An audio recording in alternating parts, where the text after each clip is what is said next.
మహబూబ్ నగర్ జిల్లా మక్తల్లో సీఎం రేవంత్ రెడ్డి పర్యటన నేపథ్యంలో మంత్రి వాకిటి శ్రీహరి కాంగ్రెస్ కార్యకర్తలతో సమావేశమయ్యారు. గతంలో ఎన్నడూ లేని విధంగా అభివృద్ధి పనులు చేపట్టబోతున్నామని ఆయన చెప్పారు. అభివృద్ధి పనులకు సీఎం రేవంత్ రెడ్డి శంకుస్థాపన చేయనున్నట్లు తెలిపారు. అలాగే డిసెంబర్ 1న జరగనున్న బహిరంగ సభలో జన సమీకరణ చేసి సభ విజయవంతం చేయాలని మంత్రి వాకిటి శ్రీహరి పిలుపునిచ్చారు.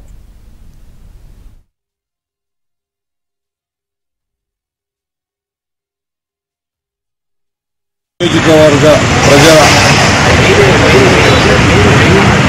వెనుకబాటుతనాన్ని అభివృద్ధి మంత్రంతో కాంక్షించి దాదాపు 1000 కోట్ల అభివృద్ధి పనులకు శంకుస్థాపనకు ఇచ్చేస్తున్నటువంటి మనందరి ప్రియతమ ముఖ్యమంత్రి గారు